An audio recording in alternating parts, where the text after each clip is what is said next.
Hello, नमस्ते and welcome. आपका स्वागत है न्यूज़पेपर एनालिसिस में। और आज हम न्यूज़पेपर 4 दिसंबर का जो न्यूज़पेपर आया है, हम उसका एनालिसिस करेंगे। मैं फिर से रिपीट कर रही हूँ, जो लोग इंटरव्यूज़ दे रहे हैं, आरएएस के इंटरव्यू के ट्रांसक्रिप्ट्स आ ही चुके हैं। आपको पता है कि it is very very important आप न्यूज़पेपर से वाकिफ़ रहो। पूरा न्यूज़पेपर पढ़ पाना थोड़ा डिफिकल्ट हो जाता है, इसलिए जो भी इंपॉर्टेंट आर्टिकल्स हैं वो मैं यहाँ पे पढ़ा रही हूँ। और अगर आपको लग रहा है कि नहीं, आपको सिर्फ पढ़ना है, तो आप इस टेलीग्राम चैनल पे जा सकते हो। वहाँ पे हाईलाइटेड पीडीएफ मिल जाएगा आपको, ताकि जो 4 घंटे का आपका बर्डन है वो लिटरली बता रही हूँ 30 मिनट से 1 आवर के बीच में रिड्यूस हो जाएगा। तो आप कुछ भी कर सकते हो, दोनों सहूलियत है। ज़रूरी नहीं है कि आपको मेरी आवाज़ सुननी पड़े, but the whole point is कि न्यूज़पेपर पढ़ लेना, ठीक है। प्री मेंस है इंटरव्यू, कोई भी स्टेज हो, कोई भी एग्जाम हो, ठीक है, सब में current affairs is a major portion. तो आइए सबसे पहले फर्स्ट आर्टिकल देखते हैं। ये कंटिन्यूएशन में है जो हम लास्ट क्लास में भी पढ़ रहे थे कि ट्रम्प साहब जो हैं यूएस के प्रेसिडेंट, उन्होंने, मैंने आपको बताया था, 19 नेशंस जो हैं जिनको वो हाई रिस्क कंसिडर करते हैं, तो उनसे जो इमिग्रेशन है उसको बैन करने की बात कही है उन्होंने। बेसिकली ये देखो, आपको पता है कि ट्रम्प जी जब भी आते हैं, जब उनकी पहली प्रेसिडेंसी भी थी जो बाइडन से पहले, तो भी उन्होंने बोला था कि मैं एच वन बी वीज़ा को लेकर उन्होंने बहुत सारे रिस्ट्रिक्शंस लगाए थे। उन्होंने वीज़ा एप्लीकेशंस को रिजेक्ट करवाया था, काफ़ी सारे लोगों को डिपोर्ट भी किया था वापस। और उन्होंने बोला था कि इमिग्रेशन को मैं बंद करूंगा, यूएस मैक्सिको के मैं आसपास वहाँ पे वॉल बनाऊंगा, ताकि लोग जो है इलीगली यूएस घुसते हैं वो ना आ जाए।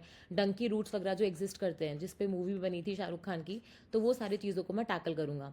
अल्टीमेटली उनका पॉइंट ये था, देखो कोई भी नेता अपने देश के लिए ऐसा क्यों करेगा, क्योंकि उनको लग रहा है कि जैसे सपोज करो कि यूएस में जितने यूएस एक्चुअली में जो ओरिजिनली यूएस सिटीजन रहते हैं, उसके अलावा वहाँ पे माइग्रेंट पॉपुलेशन बहुत है।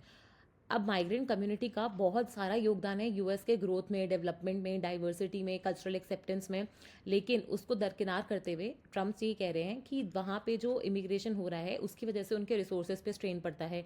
अगर वो $10,000 कमाते हैं, क्योंकि वहाँ पे मिनिमम वेजेस वगैरह लागू होती हैं, तो उससे ज़्यादा के बेनिफिट्स तो उन्हें सरकार प्रोवाइड करती है। सरकार का वो पैसा एक्चुअली उनके खुद के सिटीजन पे खर्च होना चाहिए था, वो टैक्स का मनी, लेकिन वो उनके ऊपर खर्च हो रहा है। उसके अलावा वो वहाँ के लोकल्स की जॉब ले रहे हैं, ठीक है। तो बहुत सारी चीज़ों को, क्राइम रेट्स वगैरह बढ़ रहा है। और ये सारी चीज़ें एक्सेंचुएट हो गई जब आपको पता है कि वहाँ के नेशनल गार्ड की जो हत्या थी वो बेसिकली एक अफगानी नेशनल ने कर दी है ना। तो वहाँ के एक सिक्योरिटी गार्ड की हत्या जो थी एक अफगानी नेशनल ने कर दी, और ये पूरा मामला और ज़्यादा बढ़ गया। तुरंत आप देखोगे 19 कंट्रीज, जिसमें ईरान है, म्यांमार है, लीबिया है, येमेन है, ठीक है, इरिट्रिया है, फिर आपके वेनेजुएला है ना। इसमें बहुत सारी कंट्रीज़, म्यांमार है, अफगानिस्तान है, इसमें बहुत सारी कंट्रीज़ तो वो भी हैं जो बेसिकली मतलब ऑलरेडी आप देखोगे यूएस का उनसे काफ़ी अच्छा जमता नहीं है, और यूएस उनसे मतलब नेगेटिव एनिमी टाइप की ट्रीटमेंट करता है। तो उन कंट्री से भी अब आप देखोगे कि जो लोग हैं वो इमिग्रेशन बैन कर दिया। जो ऑलरेडी लोग हैं उनके सबके सिटीजनशिप हो, चाहे आपके पास ग्रीन कार्ड हो, चाहे आप वहाँ पे ऐसे ही रह रहे हो रेफ्यूजी स्टेटस के साथ, सबके डॉक्यूमेंट्स वापस चेक होंगे। जो डॉक्यूमेंट्स इलीगल पाए जाएंगे उनको सबको वापस भेज दिया जाएगा। तो ऐसी 19 हाई रिस्क कंट्रीज़ हैं, उसमें सोमालिया वगैरह भी आते हैं। तो ये सब अब देखोगे वहाँ पे चल रहा है। तो इसी को लेके अब काफ़ी ह्यू एंड कराई भी है, क्योंकि आपको पता है कि अगर रिपब्लिकन ये बोल रहे हैं तो डेमोक्रेट्स ऑब्वियसली इसका सपोर्ट नहीं कर रहे हैं। तो वो तो हमेशा ही होता है, opposition party always stands in opposition. फिर अपन चलते हैं नेक्स्ट आर्टिकल पे, जो है basically United nation secretary general के जो इलेक्शंस हो रहे हैं उसके ऊपर। मैंने आपको आई थिंक पिछली क्लास में बताया था कि यूनाइटेड नेशंस जो है एक बॉडी है, करेक्ट है। उसमें आपको पता है कि 6 परमानेंट ऐसे बॉडीज आती हैं, United nation security council, United nation general assembly, फिर आपका ट्रस्टीशिप काउंसिल, इकोसॉक हो जाएगा, आपका इंटरनेशनल कोर्ट ऑफ जस्टिस हो जाएगा, और एक और था जो अभी डिफंक्ट हो गया है, उसका कोई काम नहीं है। तो पॉइंट ये है कि ये जो काउंसिल्स एग्जिस्ट करती हैं, ठीक है, 5 परमानेंट काउंसिल्स जो, तो उसमें से एक जो ये यूनाइटेड नेशन जनरल असेंबली होती है, अपने को पता है कि हर बार क्या होता है, उसमें जो हेड होता है यूनाइटेड नेशन सेक्रेटरी जनरल कहलाता है। वो एक तरीके से एडमिनिस्ट्रेटिव हेड होता है। जैसे आप कोई भी डिस्ट्रिक्ट में देखोगे तो एक तो आपका एमएलए एमपी वो सब तो हैं, बट एक आपका आईएएस ऑफिसर होता है जो डिस्ट्रिक्ट मजिस्ट्रेट या डिस्ट्रिक्ट कलेक्टर होता है, जिसके ऊपर सारा भार होता है पूरी डिस्ट्रिक्ट का, जो एक्चुअली में सारा काम करता है, सारा एडमिनिस्ट्रेशन संभालता है। वही पोस्ट है यूनाइटेड नेशन सेक्रेटरी जनरल की। पूरा जैसे मीटिंग्स वगैरह हो रही है, उसमें क्या डिस्कस हो रहा है, उन पर आगे क्या काम हो रहा है, आगे का क्या एजेंडा रहेगा, ठीक है, यूनाइटेड नेशंस का क्या स्टेटमेंट देना है, कंट्री से बात करनी है, तो वो सारे काम कौन करता है, United nation secretary general, obviously अपनी टीम के साथ। तो अभी यूनाइटेड नेशन सेक्रेटरी जनरल की जो पोस्ट होती है वो हर 5 साल में इलेक्शंस पे जाती है। और ये जो इलेक्शंस होते हैं ये रीजन वाइज होते हैं, ताकि हर रीजन को मौका मिले एक सेक्रेटरी जनरल चुनने का। नहीं तो फिर क्या हो जाएगा, वर्ल्ड बैंक आईएमएफ की तरह, जिसपे हमेशा इल्जाम लगते हैं कि जो इनके प्रेसिडेंट्स होते हैं वो बेसिकली वेस्टर्न कंट्रीज़ ही चुनती हैं, तो वह इधर या तो यूएस से होते हैं, समझ रहे हो, या यूरोपियन कंट्रीज से होते हैं, तो बाकी कंट्रीज़ को मौका नहीं मिलता। तो यूनाइटेड नेशंस क्योंकि सारी कंट्रीज़ की एक बॉडी है, तो इसमें ऐसा नहीं होता, इसमें सबको मौका दिया जाता है। तो जैसे लैटिन अमेरिका और करीबियन एक हो गया, ईस्टर्न यूरोप एक हो गया, वेस्टर्न यूरोप और यूएस वगैरह एक देश हो गए, है ना, एशियन कंट्रीज़ एक हो गया, तो ऐसे करके अलग अलग रीजन्स बना रखे हैं। तो इस बार जो बारी है वो लैटिन अमेरिका और करीबियन कंट्रीज़ की है। पहले जो थी वो बेसिकली यूरोप की थी, जहाँ से पोर्टुगल से आप देखोगे एंटोनियो गुतेरेस आए थे। ओके, तो वहीं से आप देख रहे हो कि कोस्टा रिका की एक लेडी है रेबेका ग्रिंसपैन करके, वो बोल रही हैं कि अगर वो इलेक्शन जीतती है तो वो पहली महिला होंगी जो इस कोवेटेड पोस्ट को होल्ड करेंगी। यूनाइटेड नेशन सेक्रेटरी जनरल वो बोल रही है कि अगर इक्वालिटी एग्जिस्ट करती है और अगर इक्वालिटी डिस्क्रिमिनेशन के ऊपर जीत गई तो पहली बार पूरे देश मिलके एक यूएन सेक्रेटरी जनरल को महिला के रूप में देखेंगे। ठीक है, काफ़ी बड़ी चीज़ होगी, पर देखते हैं आगे क्या होता है।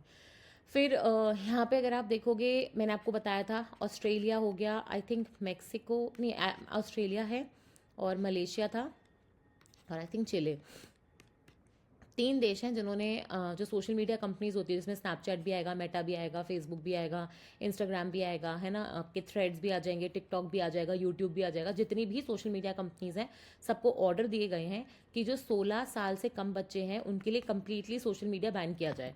और यहाँ पे सबसे पहले जब भी अभी आपसे कोई पूछे कि सोशल मीडिया अच्छा है बुरा है, तो इसमें ना आप दोनों पहलू बताना कि सर कोई भी जब नई टेक्नोलॉजी आती है, मैम जब कोई भी नई टेक्नोलॉजी आती है, कोई भी नया इनोवेशन होता है, तो ऐसा नहीं है कि वो 100% राइट होता है, उसमें ऑब्वियसली कुछ पॉजिटिव्स निकल के आते हैं और कुछ नेगेटिव्स। पॉजिटिव्स तो हम मतलब अच्छे ही होते हैं, नेगेटिव्स को हमें कोशिश करनी चाहिए कि वो कम किए जाएं। जैसे सोशल मीडिया के पॉजिटिव क्या है कि आप एक दूसरे से बात कर पा रहे हो चाहे आप कितनी भी दूर हो। पहले आप देखोगे इंसानों को इतना ट्रैवल करना पड़ता था, अब आप फोन कॉल पे एटलीस्ट एक दूसरे का हालचाल पूछ सकते हो। आप कहीं भी जॉब करने जा सकते हो बिना किसी टेंशन के, क्योंकि आप रोज़ अपने पेरेंट्स से वीडियो कॉल कर सकते हो। ऐसे लोग जो आप देखोगे वर्चुअली मतलब फिजिकली बात करने में इतने अच्छे नहीं थे, अब उनको वर्चुअल प्लेटफॉर्म मिला है अपनी बातें रखने का। सोशल मीडिया से अगर आप देखोगे पैस्कल हर जगह पे ही आपको पॉजिटिव बेनिफिट्स देखने को मिले हैं। डेमोक्रेसी जो होती है एनहांस हुई है, लोगों का पार्टिसिपेशन बढ़ा है। आप लॉज वगैरह जो होते हैं, रूल्स वगैरह जो बनाते हो, उनको पब्लिक स्फीयर में डाल देते हो कमेंट्स के लिए, तो लोग अपने आप ही आप देखोगे डेमोक्रेटिक पार्टिसिपेशन बढ़ता है। इकोनॉमिकली अगर आप देखोगे तो ऑब्वियसली कितने सारे लोगों की दुकान ही फेसबुक पे चल रही है ना, बहुत सारी महिलाओं का एम्पावरमेंट हुआ है। फिर सोशली अगर आप देखोगे जो मार्जिनलाइज कम्युनिटी, ट्रांसजेंडर कम्युनिटीज़ वगैरह थी, उन्होंने सोशल मीडिया कैंपेन्स चला चला के अपने अधिकारों को पाया है। फिर आप देखोगे कल्चरली अगर हम देखें तो कल्चरल यूनिटी आ रही है, हेट्रोजेनिटी आ रही है, लोगों को एक दूसरे के बारे में पता लग रहा है। कितने सारे टूरिज्म के एड्स होते थे जो पहले आते नहीं थे, पर सोशल मीडिया की वजह से इन्फ्लुएंसर जैसी कम्युनिटी आई जिसने लोगों को बताया कि यहाँ जा सकते हो, वहाँ जा सकते हो, और ऑफ बीट प्लेसेस अब फेमस होने लगी। एडमिनिस्ट्रेटिवली अगर आप देखोगे तो जैसे इसमें बेस्ट एग्जाम्पल हो जाएगा इसका आर्मस्ट्रॉन्ग पामेका, जिन्होंने सड़क बना ली थी, है ना, फ्रेंड्स सड़क जिसको बोलते हैं। तो वही वाली चीज़ है कि आपने फंड रेजिंग कर ली। एडमिनिस्ट्रेशन जो होता है डिजास्टर मैनेजमेंट वगैरह में सोशल मीडिया का यूज़ करता है, अपनी बातें लोगों तक पहुंचाने के लिए सोशल मीडिया का यूज़ कर रहा है। और लीगल में अगर आप देखोगे तो ऑब्वियसली लॉ मेकिंग और ये सारी चीज़ें हो गई। इसमें आप एनवायरमेंटल भी जोड़ सकते हो, साइंस एंड टेक भी जोड़ सकते हो। अल्टीमेटली अगर आप देखोगे तो सोशल मीडिया ने हर सेक्टर में और साथ में हर बच्चे को, हर सेक्टर को, जैसे पैस्कल सेक्टर्स हो गए आपके, और एक आपके हर एज ग्रुप में, चाहे वो बच्चा हो, टीनेजर हो, डोलेसेंट हो, या फिर आपका मतलब मिडिल एज पीपल हो, या फिर आपके ओल्ड एज हो, सबको इम्पैक्ट किया है। अब ये तो अपन ने देखे थे पॉजिटिव, फिर आ जाओ नेगेटिव पे। अब मुझे बताओ नेगेटिव इम्पैक्ट क्या है। आप सोचो ना कितने लोगों की ट्रोलिंग होती है, साइबर बुलिंग होती है, डिजिटल स्कैम्स हो गए, साइबर फ्रॉड्स हो गए, सोशल फ्रॉड्स हो गए, आपकी आइडेंटिटी छीन ली जाती है, फिशिंग अटैक्स हो रहे हैं, ठीक है, आपका डेटा छीन लिया जा रहा है, कोई प्राइवेसी का पता नहीं है। बच्चों के ऊपर आप देखोगे गंदा गंदा कंटेंट दिखाया जाता है, उनको उनकी जो इनोसेंस है वो छीन ली जाती है, उनके ऊपर नेगेटिव कमेंट्स करते जाते हैं, लोग सुसाइड कर लेते हैं।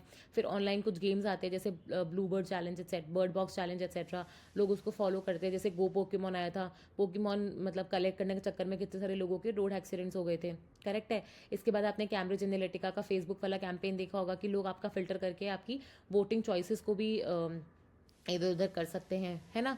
फिर आप देखोगे सोशल मीडिया की वजह से जो पूरी पावर है, कॉन्सेंट्रेशन ऑफ पावर कुछ बिग टेक फर्म्स में चला गया, जिसको हम लोग गाफा के नाम से जानते हैं। किसके नाम से? गाफा, गूगल, अमेजॉन, फेसबुक और एप्पल, ठीक है। तो ये कंपनीज आप देखोगे ट्रेडिशनल कंपनीज जैसी टाटा, रिलायंस, इनके पास बहुत बड़े बड़े मैन्युफैक्चरिंग यूनिट्स हैं। इनके पास तो एम्प्लॉयज़ भी हो सकता है 40-50 ही हो ना। आई थिंक टेलीग्राम के पास शायद कुछ 50 या 60 ही एम्प्लॉयज़ हैं, पूरा आप देखोगे इतना बड़ा ऐप चला रहा है। तो एम्प्लॉयमेंट भी जनरेट नहीं हो रहा है, प्लस आप देखोगे पूरा डेटा इनके पास है, तो कल आप ये आपका डेटा बेच के भी पैसे कमा सकते हैं। तो डेटा प्रिवेसी वाला भी इशू आ रहा है, ठीक है, कॉर्पोरेटाइजेशन हो रहा है। फिर बहुत सारे इश्यूज यहाँ पे आपको देखने को मिल रहे हैं, ठीक है, पॉलिटिकल, इकोनॉमिकल, सोशल, कल्चरल। अब सबसे बड़ा इशू जो था वो हमारे बच्चों के लिए था, क्योंकि छोटे छोटे बच्चे जो होते हैं वो फिल्टर नहीं कर पाते कि उनको कौन सा कंटेंट देखना है, कौन सा नहीं देखना। और ये चीज़ आपको पता है कि हमारे सुप्रीम कोर्ट ने भी बोली थी कि आप एक बात बताओ, कोई यूट्यूब का ऐड आया, उस पर लिखा है कि ये कॉन्टेंट, ये जो आप देखने वाले हो, ये जो वीडियो है, ये बेसिकली एज रिस्ट्रिक्टिव है, तो अगर आपकी एज 16 साल से ऊपर है तो ये आप देख पाओगे। लेकिन क्या वो आपसे कोई आधार या पैन कार्ड मांग रहे हैं कंफर्म करने के लिए कि आपकी एज 16 है? आपने अगर वहाँ पे येस क्लिक भी कर दिया तो भी मतलब क्या गारंटी है कि आप 16 के ऊपर हो? तो ये चीज़ों को देखते हुए अब आप देखोगे उन्होंने आउटराइट बैन करने की बात करी है। तो ऑस्ट्रेलिया को देखते देखते बहुत सारे देश अब आगे आ रहे हैं जिन्होंने इन कंपनीज को बोला है कि प्लीज़ आप अपनी पॉलिसीज चेंज करो और इस तरीके से करो कि 16 साल से कम बच्चों के लिए आप सोशल मीडिया कंप्लीटली बैन कर रहे हो। और एक और एडवांटेज मैं बताती हूँ। इनफैक्ट आपको पता है कि सोशल मीडिया को मतलब देखने की वजह से doomsday trolling, doomsday scrolling करके एक शब्द बहुत फेमस हुआ था कि लोग बस एंडलेसली रील्स को स्क्रॉल करते रहते हैं। आपके 2-2 3-3 घंटे निकल जाते हैं, आपकी प्रोडक्टिविटी खराब हो रही है, आपका लाइफस्टाइल सेडेंटरी हो गया है, आप एक्सरसाइज नहीं कर रहे हो, आप लोगों को देख देख के फोमो फील करते हो, आपको इन्फ्योरिटी कॉम्प्लेक्स होता है। तो इसको बोलते हैं डूम्सडे स्क्रोलिंग, जो लोगों के माइंड में नेगेटिव इंपैक्ट क्रिएट करता है, ठीक है। तो ये सब मतलब देखते हुए अभी सोशल मीडिया को बैन को लेकर काफ़ी जगह पे हंगामे चल रहे हैं। ओके। फिर एक ये देखो, चाइना के साथ आपको पता है अभी G2 मीटिंग हुई थी। G2 मतलब क्या होता है? यूएस और चाइना, यूएस के ट्रम्प साहब और चाइना के जी जिनपिंग की मीटिंग हुई थी, है ना। और उसके बाद आपको पता है कि चाइना के ऊपर टैरिफ्स कम हो गए थे। चाइना ने बोला था कि ठीक है, हम अपने यहाँ पे सोयाबीन का जो इम्पोर्ट है यूएस से वो ले लेंगे, जो फेंटेनिल ड्रग था उसका भी जो एक्सपोर्ट होता है उस पर कर्व वर्व करेंगे। और इन दोनों के बीच में काफ़ी समझौते हुए थे, तो चाइना एक अच्छी पोजीशन पे आ गया, ठीक है। फिर वहीं अब आप देखोगे फ्रेंच के जो प्रेसिडेंट है इमैनुअल मैक्रोन, वो बेसिकली चाइना जाएंगे अभी एक विजिटिंग करने। और ये उस मतलब उस तर्ज पे आ रहा है जब आपको पता है कि फ्रांस क्या है, यूरोपियन यूनियन का हिस्सा है। और यूरोपियन यूनियन का सबसे बड़ा लार्जेस्ट ट्रेड पार्टनर कौन है? चाइना। और चाइना ट्रेड पार्टनर इस सेंस में है कि यूरोपियन यूनियन के साथ चाइना का मेजर फिस्कल सरप्लस है। क्या है? Fiscal surplus. फिस्कल सरप्लस मतलब क्या होता है? देखो, जब आप एक देश दूसरे देश से ट्रेडिंग करता है तो कुछ एक्सपोर्ट करेगा, कुछ इंपोर्ट करेगा। तो जब किसी, जैसे चाइना की अगर मैं बात करूं, तो जितना वो एक्सपोर्ट करता है यूरोपियन यूनियन को, वो ज़्यादा है जितना वो इंपोर्ट कर रहा है यूरोपियन यूनियन से। तो हम बोलते हैं कि चाइना की तरफ से तो है फिस्कल सरप्लस, ठीक है, कि मतलब उसके पास ज़्यादा पैसा अंदर आ रहा है। और यूरोपियन यूनियन की तरफ से क्या हो जाएगा? फिस्कल डेफिसिट, कि उनको डेफिसिट का सामना करना पड़ रहा है। इसको अपन करंट अकाउंट डेफिसिट के नाम से भी जानते हैं, ठीक है। तो ये था पूरा मुद्दा। बाकी तो अभी वो जाएंगे, जब बात करेंगे तब अपने को पता लगेगा कि क्या हो रहा है एक्चुअली में। फिर हम देखते हैं यहाँ पे अगर, अच्छा ये एक इंपॉर्टेंट चीज़ है, अगर मैं पूरे विश्व में इस बार इस वक्त बोलूँ आपसे कहाँ कहाँ पे क्राइसिस चल रही है, तो एक तो आप बोलोगे मैम 2 देशों के बीच में क्राइसिस चल रही है, ठीक है। वो कहाँ कहाँ पे? जैसे इसराइल गाजा का युद्ध हो गया, अफगानिस्तान पाकिस्तान, आपको पता है कि वहाँ पे टेररिज्म को लेके कुछ इश्यूज चल रहे हैं, ठीक है। उसके अलावा आप देखोगे रशिया यूक्रेन के मेजर इश्यूज हो गए।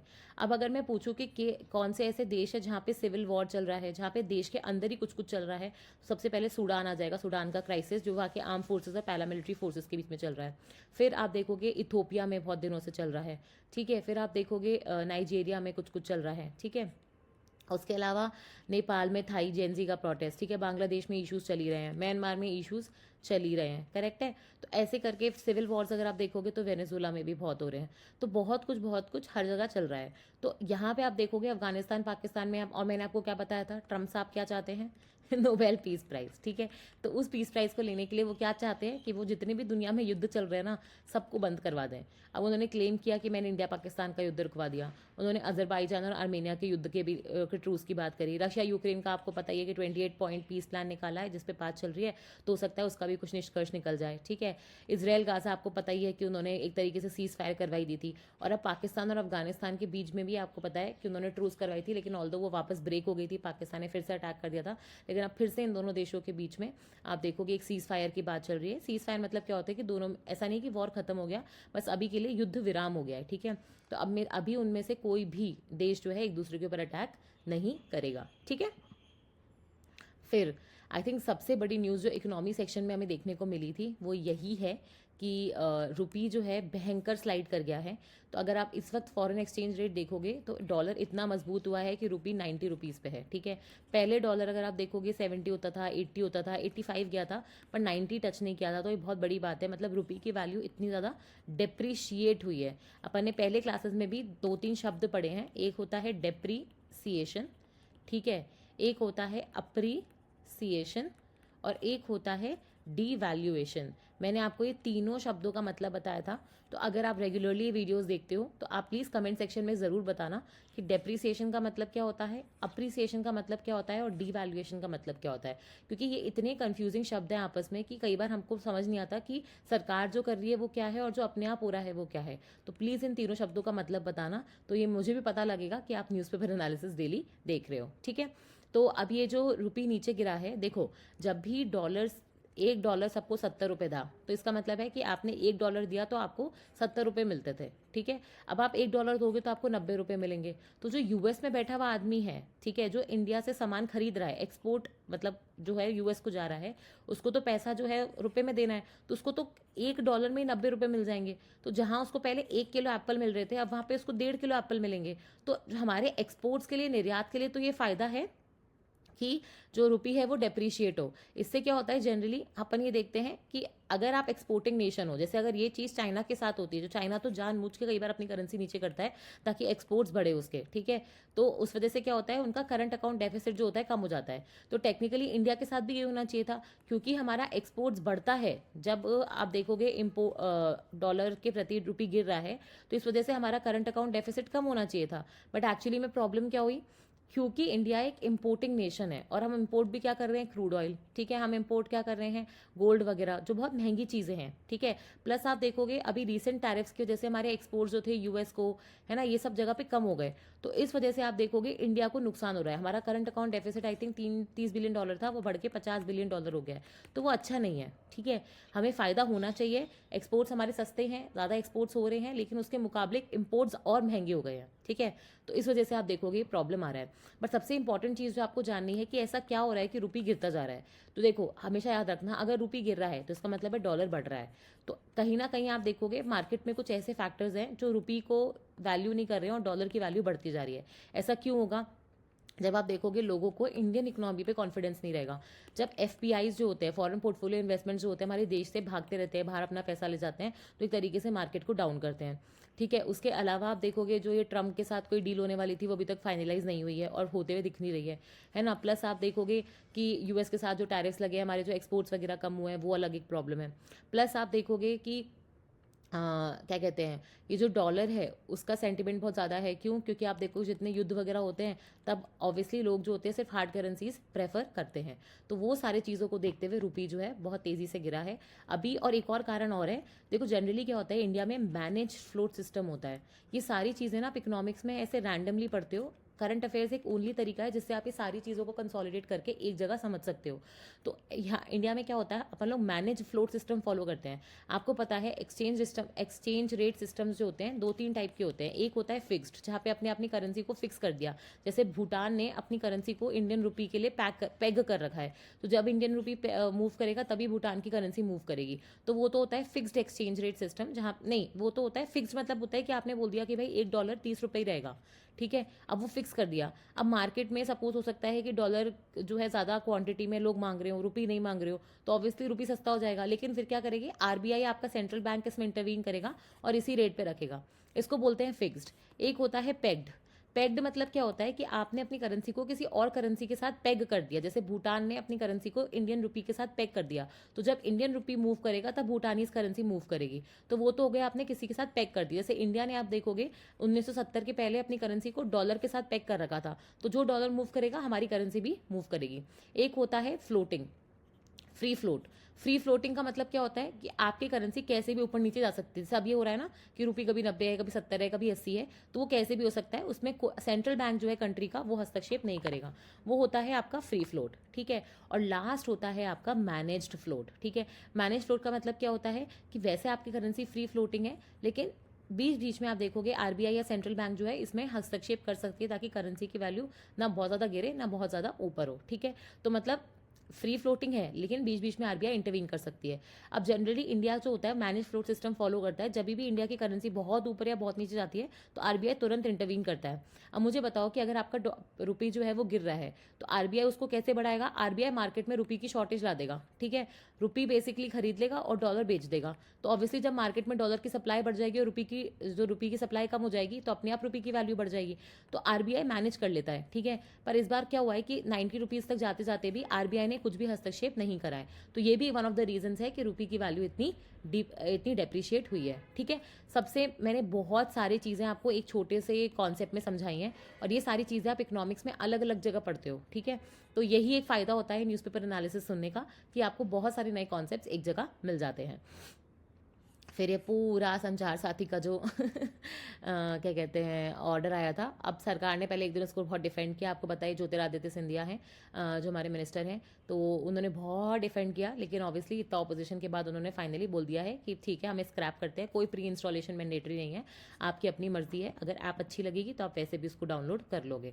तो हो गया, ये इशू ही खत्म हो गया। मैं बता रही थी ना, कई बार क्या होता है करंट अफेयर्स में कुछ ऐसे इशू आते हैं, एक दो दिन बहुत हुआ रहता है, फिर तीसरे दिन पूरे खत्म ही हो जाते हैं, और चौथे दिन से न्यूज़पेपर में आना बंद हो जाते हैं, और आप बहुत ही अनलकी होते हो कि आपका ये 2-3 दिन में ही कहीं इंटरव्यू फंस जाता है। तो आपसे वो इशू पूछ लेते हैं जो पहले था और अब है ही नहीं, तो फिर आप बोलते हो कि मैम ये तो हमने अभी पढ़ाई नहीं न्यूज़पेपर में पिछले 2-3 दिन के। ठीक है, फिर आता है इंडियन नेवी डे। आपको पता ही था कि इंडियन नेवी डे के सेलिब्रेशन चल रहे हैं, तो यहाँ पे नेवी को लेके कुछ कुछ बातें लिखी गई हैं, ये अपन ने पहले भी डिस्कस करी हैं। बट सबसे इंपॉर्टेंट बात क्या है, देखो इंडियन नेवी ऑब्वियसली सारे युद्ध हो गए, 1971 का तो युद्ध आपको पता ही है कि मतलब उसमें तो जितना इंपॉर्टेंट रोल नेवी ने प्ले किया है, शायद उसके बिना तो हम वॉर ही नहीं जीत पाते। उसके अलावा भी ऑपरेशन सिंदूर में भी इतना इंपॉर्टेंट रोल प्ले किया है। तो जितने भी मेजर मेजर युद्ध हुए, वॉर्स होते हैं हमारे, उसमें आप देखोगे नेवी एक स्टेट फास्ट वो होता है ना, इंडिया के प्रोटेक्टर फोर्स की तरह खड़ी रहती है। और स्पेसिफिकली जब आपको पता है कि इंडो पैसिफिक एक डिवीजन बन के उभर रहा है, सब कंट्रीज इस पर ध्यान दे रही है, तो वहाँ पे तो आप देखोगे ये जो नेवी है हमारा, उसका रोल और बढ़ जाता है। तो यहीं पे मैं बता रही हूँ कि हमने पहले एक टेलीग्राम चैनल पे एक डॉक्यूमेंट शेयर कर रखा है मिलिट्री एक्सरसाइजेस का। उसमें जितनी भी इंपॉर्टेंट मिलिट्री एक्सरसाइजेज होती हैं, जैसे बायलैटरल एक्सरसाइज हो गई, मैंने आपको कल भी बताया था, मालाबार तो जैसे 4 देशों के बीच में हो रही है, इक्विवेलेंट हो गई इंडिया और मालदीव्स के बीच में हो गई है ना, वैसे आप देखोगे नोमैटिक एलिफेंट हो गई इंडिया और मंगोलिया के बीच में, ऐसे बहुत सारे देशों के बीच में हो रही है। फिर एक होती है हमारी ट्राई सर्विस एक्सरसाइजेज, मतलब जिसमें आर्मी, नेवी और एयरफोर्स 2 देशों की पार्टिसिपेट करती हैं। जैसे उसमें एक है टाइगर ट्रायम्फ जो हम यूएस के साथ करते हैं, और एक है इंदिरा जो हम रशिया के साथ करते हैं। ठीक है, तो ऐसे बहुत सारे एक्सरसाइजेज हैं, वो एक डॉक्यूमेंट में पूरा एक्सेल मतलब एक टेबल के फॉर्मेट में लिखी हुई है। उसको कुछ नहीं है, बस आप डाउनलोड करके रख लेना, जब भी कभी एग्जाम हो उसके पहले बस एक बार नज़र घुमा लेना। ठीक है, तो कभी भी कुछ मिस नहीं होगा। अच्छा लगे तो बताना, फिर हम ऐसी चीज़ें और इंडाइसिस वगैरह के लिए भी कर सकते हैं, ताकि आपको इकट्ठा ही कंटेंट एक जगह मिल जाए। तो ज़रूर बताना कमेंट सेक्शन में, ताकि हम इसको कर पाए। फिर ये मैंने कल बता दिया था आपको कि सरकार जो है, आपको पता है कॉम्पनसेशन सेस खत्म होने वाला है, तो और अपने यहाँ पे जो टैक्स स्लैब की रेट्स थी वो भी अब 5 और 18 हो गई हैं।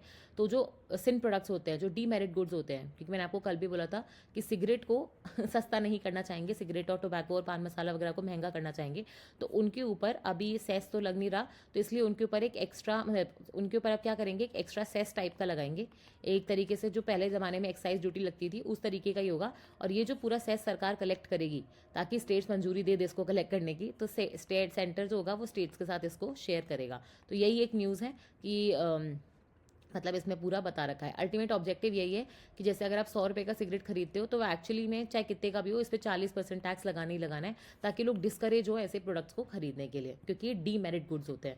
अब सबसे इंपॉर्टेंट बात क्या आपके लिए जानने का, कि डीमेरिट गुड्स क्या होते हैं, ठीक है, और सिन गुड्स क्या होते हैं, और मेरिट गुड्स क्या होते हैं। ठीक है, यहाँ पे कॉन्सेप्ट समझते हैं। देखो, जब भी आप कोई वस्तु खरीदते हो या कोई वस्तु जो बेची जा रही है मार्केट में, उसके क्या होता है, या तो वो पॉजिटिव इम्पैक्ट कर सकती है लोगों पे, एनवायरनमेंट पे, बाकी जगहों पे, या वो नेगेटिव इम्पैक्ट कर सकती है। तो जब वो पॉजिटिव करती है तो उसको बोलते हैं कि उसका पॉजिटिव एक्सटर्नैलिटी है। एक्सटर्नैलिटी का मतलब क्या होता है, जब आपका कोई चीज़ जो है बाहर एक्सटर्नली कुछ अच्छी चीज़ें कर रहा है, और जब कोई चीज़ नेगेटिव इम्पैक्ट करती है तो उसको हम बोलते हैं नेगेटिव एक्सटर्नैलिटी कॉज कर रही है। क्या कर रही है, नेगेटिव एक्सटर्नैलिटी कॉज कर रही है। एग्जाम्पल समझो, आपने कोई प्लांट लगाया, ठीक है, प्लांट की वजह से आप देखोगे एम्प्लॉयमेंट क्रिएट हुआ, वहाँ पे सड़क बनी, वहाँ पे इंफ्रास्ट्रक्चर आया, दुकानें वगैरह आई, सोसाइटी डेवलप हुई, ये सारी उसकी पॉजिटिव एक्सटर्नैलिटी है। लेकिन उस प्लांट की वजह से जो वहाँ पे पानी प्रदूषित हो रहा है, हवा प्रदूषित हो रही है, वो क्या है उस प्लांट की, वो है नेगेटिव एक्सटर्नैलिटी। तो ऐसा नहीं है कि कोई एक प्रोजेक्ट सिर्फ पॉजिटिव ही करेगा, नेगेटिव ही करेगा। ये वाले एग्जाम्पल से आप देख सकते हो, आप पॉजिटिव और नेगेटिव दोनों ही साथ में कर सकते हो। तो पॉजिटिव तो ठीक है, नेगेटिव वाले को क्या होता है, जब भी कोई चीज़ नेगेटिव है तो आपको उसको कम करना होता है। तो पानी प्रदूषित ना हो इसके लिए आप सीवेज ट्रीटमेंट प्लांट और ये सब लगाते हो, एयर पोल्यूटेड ना हो इसके लिए आपको पता है चिमनीज वगैरह की हाइट बढ़ा देते हो, फ्लू गैस डीसल्फराइजेशन यूनिट और बहुत सारी चीज़ें लगाते हो। अब इस पूरी चीज़ को समझने के बाद आपको अब मेरिट गुड्स, डीमेरिट और सिन गुड्स ये बहुत आसानी से समझ में आएंगे। देखो, सिन गुड्स और डीमेरिट गुड्स वो होते हैं जो आपके लिए सिन है, जो है ना, जैसे आपने सिगरेट ली तो सिगरेट से आपकी लंग्स भी खराब हो रही हैं, सिगरेट से आप धुआं निकालते हो, उससे पोल्यूशन भी हो रहा है, तो आपके लिए भी खराब है, सोसाइटी के लिए भी खराब है। डीमेरिट गुड्स जैसे टोबैको हो गया, शराब हो गई, है ना, इनसे भी क्या हो रहा है अल्टीमेटली, मतलब आप अगर देखोगे तो आपकी हेल्थ खराब हो रही है, हेल्थ खराब हो रही है तो नेशन की डेमोग्राफी जो हो रहा है वो खराब हो रही है। तो ये ऐसे गुड्स जो आपको या बाहर किसी को भी, एनवायरमेंट को भी नुकसान पहुंचाते हैं, उनको अपन बोलते हैं डीमेरिट और सिन गुड्स। ये सरकार इन पे क्या करती है, ज़्यादा से ज़्यादा टैक्स लगा के इनको कम प्रमोट करना चाहती है, ताकि लोग, अगर ये महंगे होंगे तो लोग खरीदना बंद करेंगे, है ना। और मेरिट गुड्स क्या होते हैं, जो अच्छे होते हैं सोसाइटी के लिए, जो चाहते हो कि आप लोग ज़्यादा से ज़्यादा यूज़ करें, ऐसा कुछ करें। फॉर एग्जाम्पल, कई बार आप देखते होगे कि योगा वगैरह की जो प्रैक्टिस होती है सरकार फ्री में कराती है, क्यों? क्योंकि मेरिट गुड है, इससे लोगों की हेल्थ इंप्रूव होती है। ओके, अब एक मिनट, हाँ, अब यहाँ पे एक आर्टिकल आया है, वो है बेसिकली माइनॉरिटीज़ पे लेके। देखो, इस ये article basically question and answer session था, जो किसी से पूछा गया था, बट हमारे लिए उससे ज़्यादा जो इम्पोर्टेंट है ना, वो ये है माइनॉरिटीज़ के बारे में समझना। देखो, सबसे पहले तो शब्द बताओ मुझे, माइनॉरिटीज़। माइनॉरिटीज़ आपको पता है कि कॉन्स्टिट्यूशन में या संविधान में कहीं भी एक्सप्लेन नहीं करा है, ना ही कोई सुप्रीम कोर्ट का जजमेंट है जहाँ पे कोई माइनॉरिटीज़ को लेके बहुत स्पेसिफिक डेफिनेशन दी हुई है। हमारे यहाँ आर्टिकल 29 और आर्टिकल 30 जो फंडामेंटल राइट्स अपने चैप्टर 3 के अंदर आता है, ठीक है। तो उसके अंदर अगर आप देखोगे तो आर्टिकल 29-30 में माइनॉरिटीज़ को कुछ राइट्स बता रखे हैं, पर माइनॉरिटीज़ को डिफाइन तो वहाँ भी नहीं कर रखा है, ठीक है। तो माइनॉरिटीज़ होती क्या है, जनरली हम ये बोलते हैं कि जो लोग मेजॉरिटी में नहीं हैं वही माइनॉरिटी हैं, करेक्ट है। अब मतलब आप अल्टीमेटली कहना चाहते हो कि माइनॉरिटी आप संख्या से डिसाइड कर रहे हो, नंबर से डिसाइड कर रहे हो, ठीक है।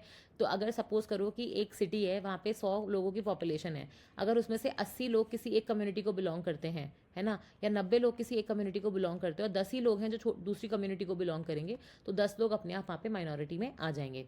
अब इंडिया में क्या है, दो तरीके की माइनॉरिटी है, एक है बेसिकली आपकी रिलीजियस, ठीक है, और एक है आपकी लिंग्विस्टिक। मतलब रिलीजियस मतलब जैसे हिंदू, मुस्लिम, है ना, क्रिश्चियन, जूस, पारसीज, है ना, ऐसे आपको अलग अलग कम्युनिटीज़ हमारे यहाँ पे रिलीजन एग्जिस्ट करते हैं। जनरली अगर आप देखोगे ओवरऑल इंडिया में हिंदूज़ का पॉपुलेशन ज़्यादा है, 79% के आसपास है। फिर नेक्स्ट में मुस्लिम्स आते हैं, फिर आपके बुद्धिस्ट, जैन, क्रिश्चियंस, है ना, बहुत सारी कम्युनिटीज़ और आती हैं। तो हिंदू के अलावा जनरली हमने सारी जो बाकी कम्युनिटीज़ है, रिलीजियस कम्युनिटीज़, उनको रिलीजियस माइनॉरिटी का टैग दे रखा है, ठीक है। और लिंग्विस्टिक माइनॉरिटीज़ क्या होती हैं, जैसे आपके पूरे जो स्टेट है उसमें सपोज करो तमिलनाडु है, तो वहाँ पे पूरे स्टेट में तमिल बोली जा रही है, पर वहाँ पे कोई ऐसी कम्युनिटी है जो दूसरी लैंग्वेज बोल रही है, तो ऑटोमेटिकली लिंग्विस्टिक माइनॉरिटी हो जाएगी। अब इंडिया में जनरली क्या होता है, जो भी हमारे यहाँ पे बेनिफिट्स दिए जाते हैं लिंग्विस्टिक माइनॉरिटी, क्योंकि आइडेंटिफाई करना बहुत डिफिकल्ट होता है, तो हमने अभी तक इस चीज़ पे तो काम ही नहीं किया है। पर रिलीजियस माइनॉरिटीज़ को लेके जितनी भी अपने यहाँ पे माइनॉरिटी एक्ट्स हैं, इंस्टीट्यूशंस हैं, वो सारे रिलीजियस माइनॉरिटीज़ के लिए हैं, ठीक है। तो अब इसको लेके एक आर्टिकल लिखा गया है, और इसे सुप्रीम कोर्ट ने भी पहले बहुत बार कहा है। फॉर एग्जाम्पल आप लो मिजोरम, तो मिजोरम में आप देखोगे मेजॉरिटी ऑफ जो लोग हैं, ठीक है, वो क्रिश्चियन हैं।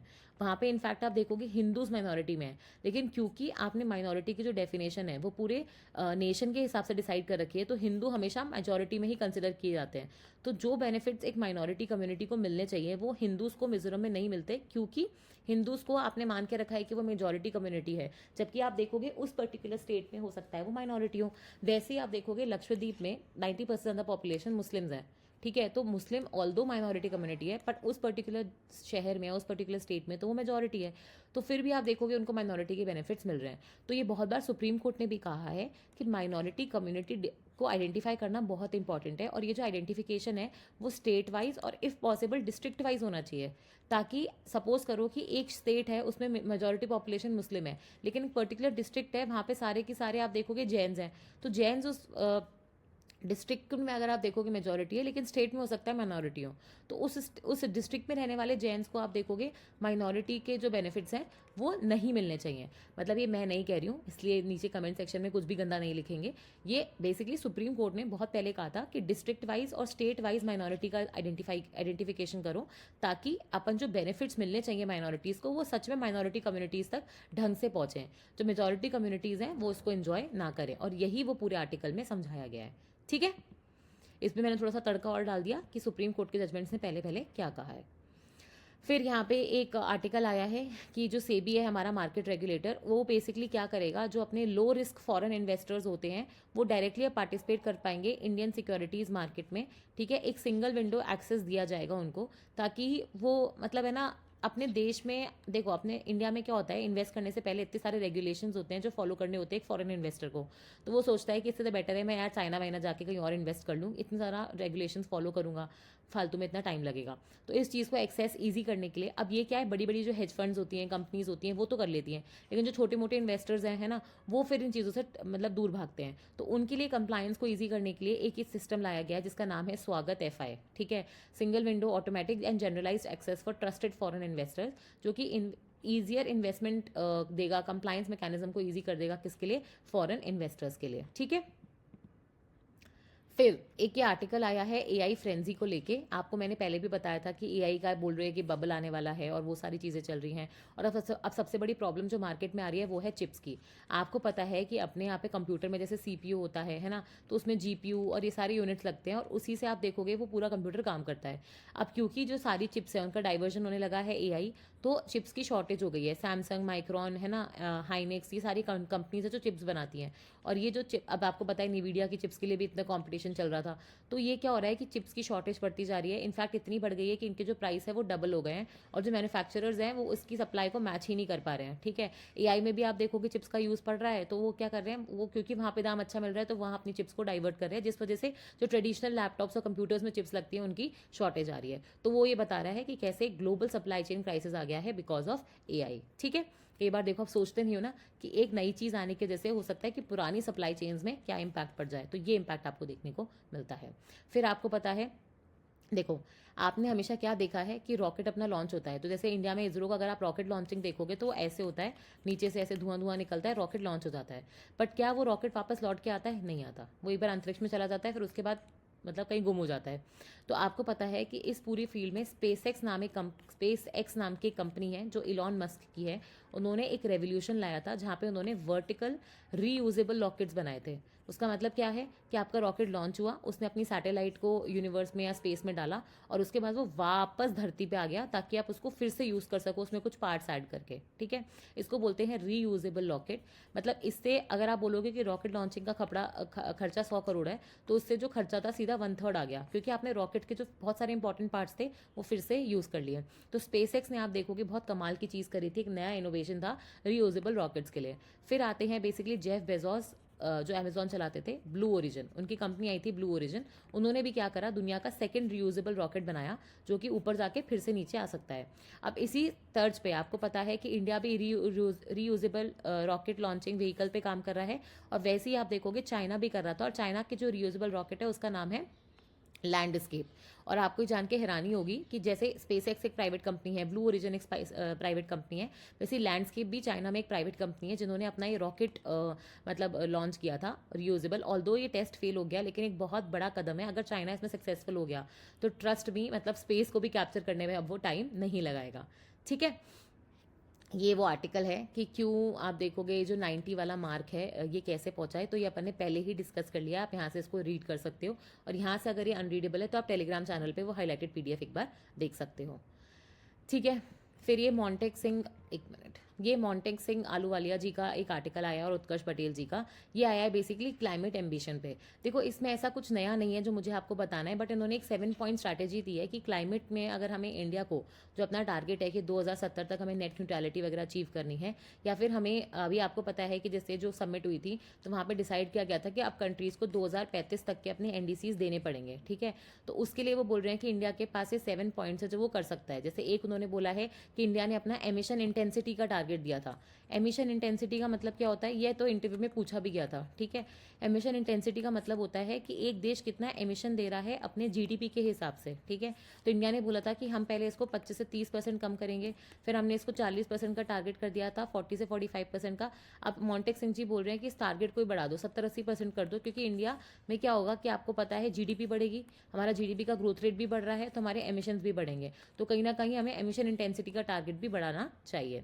फिर जैसे दूसरी चीज़ उन्होंने बोली है रिन्यूएबल एनर्जी का टारगेट। इंडिया ने भी बोला था कि 500 गीगावाट की हम नॉन फॉसिल फ्यूल एनर्जी या 50% एनर्जी हम रिन्यूएबल सोर्सेज से लाएंगे। वो बोल रहे हैं इस टारगेट को भी बढ़ा के 70-80% करो। क्यों? क्योंकि आपकी पॉपुलेशन बढ़ रही है, आपकी जीडीपी बढ़ रही है, मैन्युफैक्चरिंग बढ़ रही है, इंडस्ट्रीज बढ़ रही है। सब में आप देखोगे कि आपका काम आएगा बिजली। अब बिजली अगर काम आएगा, ठीक है, तो आपकी बिजली के स्रोत बढ़ रहे हैं, सोर्सेज बढ़ रहे हैं, ठीक है, तो उस हिसाब से आप देखोगे कि आपको टारगेट जो है वो भी 50% से 70 से 80% करना चाहिए। तो डाइवर्सिफिकेशन होना चाहिए।